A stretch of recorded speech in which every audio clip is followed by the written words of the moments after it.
fait chaud. Mais enfin, il paraît qu'on va avoir des métros climatisés dans l'an 2000. Il fait chaud dans le métro. Il fait chaud dans le métro. Tout le monde est chaud, tout le monde transpire jusqu'aux orteils. Oui, il fait chaud dans le métro.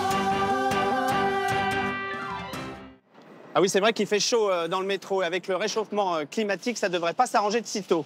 Bonjour à toutes et à tous. Bienvenue dans Parigo. Qui n'a jamais rêvé, bloqué dans son RER ou dans son métro surchauffé, de plonger tout habillé dans le beau Danube bleu? Ou mieux encore, de s'allonger dans une glacière géante. Car oui, clairement, les épisodes caniculaires mettent nos organismes à rude épreuve.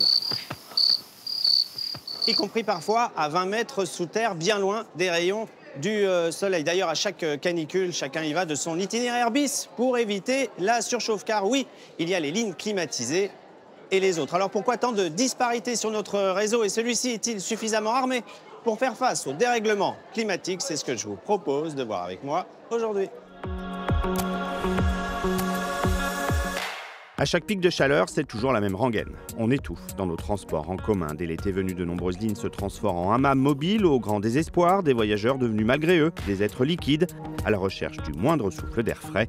Pourtant, vous le verrez, la clim gagne peu à peu du terrain.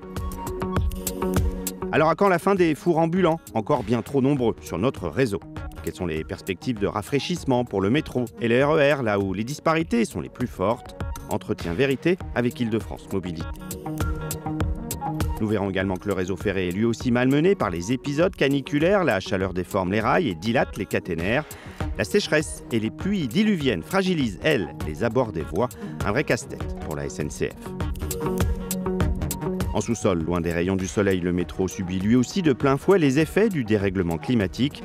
Alors comment adapter un réseau conçu il y a plus d'un siècle? C'est ce que nous verrons avec la RATP.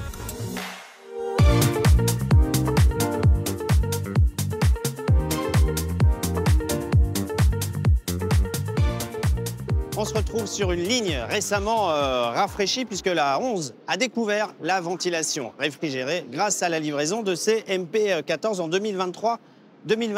Mais ailleurs dans le réseau, c'est toujours au petit bonheur la chance puisque seule une rame sur deux de métro est aujourd'hui climatisée. État des lieux signé Morgane Prévost et Nicolas Métawa.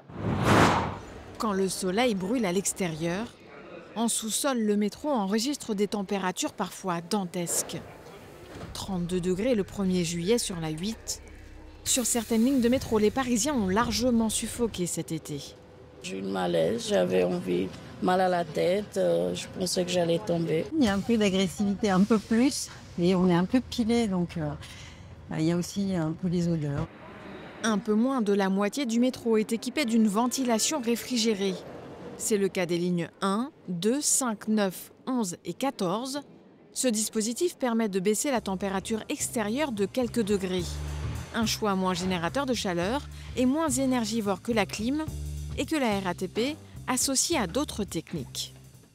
On peut faire en sorte la nuit de faire tourner les ventilateurs qui sont dans nos tunnels pour essayer de ramener de l'air frais de l'extérieur pour venir rafraîchir le tunnel. Mais après, le confort des voyageurs, il est surtout géré dans les rames avec la ventilation réfrigérée. Des bouteilles d'eau pour tenter de rafraîchir les usagers. En surface, la situation est en théorie un peu meilleure.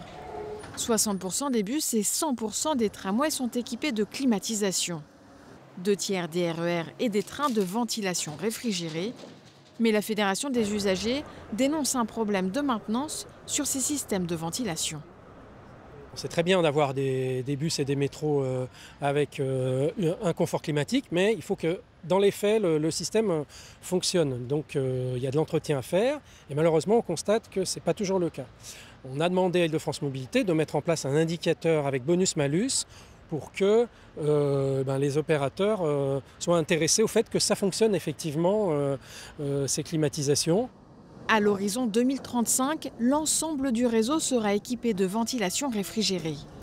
D'ici là, avec le réchauffement climatique, les épisodes de chaleur extrême pourraient survenir plus de 2 semaines par an.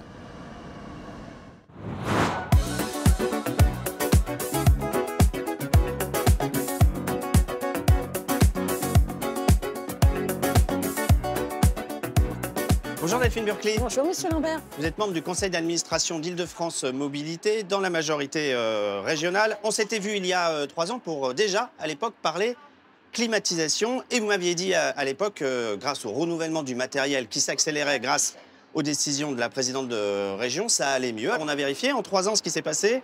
Depuis 2022, dans le métro, on est passé de 36 à 48% de rames réfrigérées. Dans le bus, de 40 à 60%. Et pour le train et le RER, de 73 à 75%. Donc effectivement, il y a du mieux. On est sur la bande pente, mais on est encore très loin de la ligne d'arrivée quand même. Nous partions de très loin avec du matériel roulant et des rames vétustes.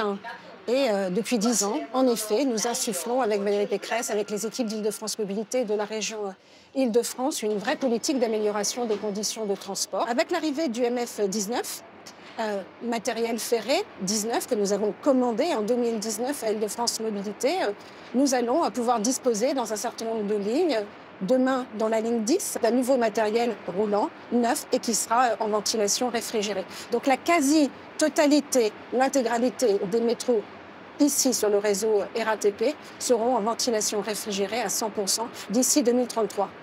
33, 35, on verra comment se passent ces livraisons. L'un des problèmes quand même majeurs, c'est les disparités entre les lignes, puisqu'on ne choisit pas forcément sa ligne du quotidien, on est captif de sa ligne. Dans le métro, on a une chance sur 2 d'avoir quand même très chaud l'été. Et dans le RER, il y a le RER A climatisé, et puis il y a le RER D et le RER C où on souffre énormément. Effectivement, il y a des disparités. Alors pourquoi il y a des disparités? Parce que vous avez plusieurs matériels sur une même ligne. C'est le cas du RER C, c'est le cas de la ligne 4.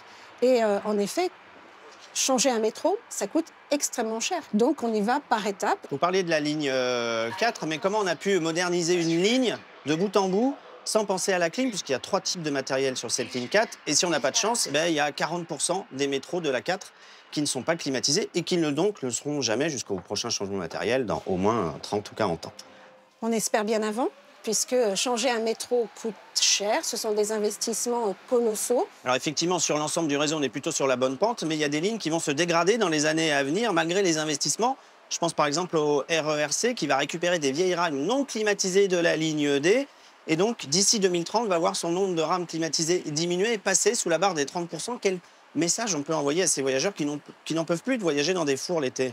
Que nous accélérons la commande du nouveau matériel roulant, que nous sommes très conscients des difficultés aujourd'hui rencontrées par les usagers du RERC et que nous faisons tout pour raccourcir les délais pour qu'ils puissent bénéficier d'un matériel roulant neuf et climatisé. Alors dernièrement, à l'occasion du renouvellement du contrat IDFM RATP, les associations d'usagers demandaient la mise en place d'un indicateur pour voir si effectivement la climatisation théorique de toutes ces lignes est effectivement effective et fonctionnelle. Et Île-de-France Mobilité a refusé. Pourquoi? Alors nous n'avons pas refusé de mettre en place cet indicateur puisque cette problématique est déjà prise en charge dans le contrat. Ce que je veux dire, quand même négatif. Ce que je veux dire aux franciliens, ce que je veux dire aux usagers, c'est qu'ils peuvent disposer en temps réel sur l'application Île-de-France Mobilité d'informations sur l'état du réseau et sur les lignes réfrigérées, climatisés dont ils peuvent disposer. Merci beaucoup Delphine Burkli pour toutes ces précisions, mais on se souvient quand même cet été d'avoir vu des rames du T3 transformées en four ambulant parce que évidemment la clim ne fonctionnait pas alors qu'elle est censée être opérationnelle à 100%. On va aller voir maintenant qu'il n'y a pas que les organismes qui souffrent de cette chaleur, il y a également les infrastructures et notre réseau. Alors voyons comment la SNCF gère ce dérèglement climatique avec Yannick Le Gall et Mélissa Genevoix. La chaleur est visible à l'œil nu sur les rails. Nous sommes début juillet. La canicule est installée en Île-de-France depuis quelques jours et sur le réseau ferroviaire, le matériel souffre. Donc on a 52 degrés dans le rail. Et ça, c'est ce qui nous permet de déclencher justement les surveillances forte chaleur à partir de 50 degrés dans le rail. Les conséquences en cas de forte chaleur, c'est des adaptations de vitesse prises par SNCF Réseau pour réduire les efforts au niveau des installations ferroviaires. Quand les températures sont trop élevées, des rails en acier peuvent se déformer et les caténaires en cuivre se détendre et être arrachés. Alors, la SNCF doit constamment rénover ses installations. On traite les aléas depuis toujours, mais ce qui change, c'est leur rythme, leur intensité et leur impact sur le réseau, leur durée aussi. Et ça, c'est vraiment le changement qu'on doit gérer aujourd'hui. Chaque année, 800 millions d'euros sont prévus pour régénérer ou moderniser le réseau en Île-de-France. Tous les chantiers intègrent désormais le réchauffement climatique, comme ici près de Saint-Ouen-l'Aumône dans le Val d'Oise. Concrètement, c'est le rail, des longs rails soudés, changer le maximum de rails, changer des aiguillages plus résistants qui nécessitent moins de graisse. C'est une caténaire avec un fil plus résistant. Voilà 3 actions. S'adapter au climat, c'est aussi élaguer les arbres le long des voies pour éviter des chutes en cas de tempête ou de coulée de boue. Sur le réseau, les pluies diluviennes ont augmenté de 20% en 20 ans. Au total, 12 000 km de rails se modernisent au fur et à mesure en Île-de-France pour mieux résister au climat.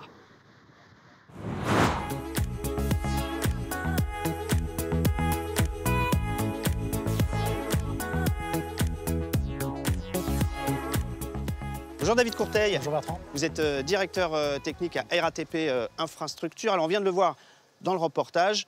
En surface, évidemment, il y a des impacts conséquents de ce dérèglement et donc aussi de ce réchauffement climatique. Mais en sous-sol, loin du soleil, nos transports urbains ne sont pas forcément épargnés par les effets de ce dérèglement climatique. Concrètement, en quoi le métro, par exemple, est-il déjà touché? Alors il y a déjà des impacts qu'on connaît aujourd'hui, depuis déjà quelques années. Alors principalement tout ce qui est lié au phénomène de crue, évidemment. Donc quand on a des fortes pluies, compte tenu de l'imperméabilisation des sols, compte tenu aussi d'autres phénomènes, on se retrouve avec une augmentation du risque de crue de la Seine ou de la Marne, avec des impacts évidemment importants.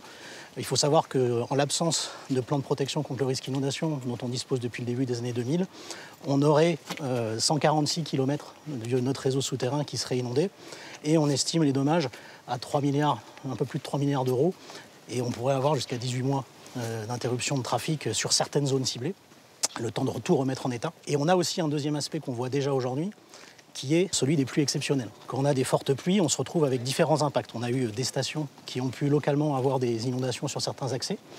On a pu aussi avoir des talus ferroviaires qui ont été endommagés. C'est ce qu'on a connu sur le RER B vers Courcelles-sur-Yvette en 2018. On s'en souvient avec un accident qui, heureusement, n'avait pas fait de blessés graves. Mais est-ce qu'on peut vraiment toujours s'adapter? Notre réseau souterrain, il a plus d'un siècle. Est-ce qu'il est suffisamment résilient? Eh ben, il y a déjà des événements auxquels il a dû faire face dans le passé, des événements extrêmes de ce type-là. Donc on essaye de se préparer à leur répétition et à leur intensification dans le futur. On aura évidemment des questions à se poser, et ça, c'est les études de vulnérabilité qu'on est en train de mener qui nous le diront. Parce qu'il est évident que pour maintenir le même niveau de service dans un futur climatique où on aura des extrêmes climatiques beaucoup plus fréquents, eh ben, on ne sera peut-être pas en capacité, dans toutes les circonstances, de maintenir la continuité d'activité. Ou alors, si on doit le faire, eh ben, ça va nécessaiter des investissements très importants. Et on aura un équilibre à trouver entre le niveau de service qu'on souhaite fournir et les investissements qu'on doit réaliser. Qu'est-ce que vous voulez dire par niveau de service? C'est-à-dire des rames moins de métro, moins de RER? Oui, ça veut dire garantir la continuité de l'exploitation et donc le fait d'avoir des métros tout le temps. Voilà. Est-ce qu'on doit garantir d'avoir des métros tout le temps, même pendant des épisodes extrêmes, partout? Voilà. Ou est-ce qu'on doit répartir un petit peu différemment les choses sur le réseau pour continuer à produire un service sans pour autant en fait, faire des investissements très très massifs pour arriver à garder la continuité de service dans tous les cas. Alors la RATP va prochainement se doter d'un plan complet d'adaptation au changement climatique. Concrètement, ça va changer quoi et surtout qui va financer quoi? On doit aujourd'hui couvrir d'autres aléas qui vont devenir plus présents dans le futur. On parle de sécheresse, on parle de feux de végétation, on parle de retrait-gonflement des argiles qui vont générer des mouvements de terrain. Donc tout ça, on doit s'y préparer. Et après, il va falloir qu'on discute du financement avec notre autorité organisatrice Île-de-France Mobilité. Et puis, plus globalement, avec les différents acteurs du transport en Île-de-France, pour être en capacité, demain, de se dire quel niveau de service on veut offrir et à quel coût pour l'ensemble des Franciliens. Merci beaucoup, David Courteil, pour toutes ces précisions. Voilà, j'espère que vous en savez un petit peu plus sur les effets importants, déjà, du dérèglement climatique sur nos transports du quotidien. Mais n'oubliez pas de les emprunter, car c'est évidemment une solution pour faire baisser notre empreinte carbone. Nous, on se retrouve la semaine prochaine, même jour, même heure. Passez un très bon week-end. Salut!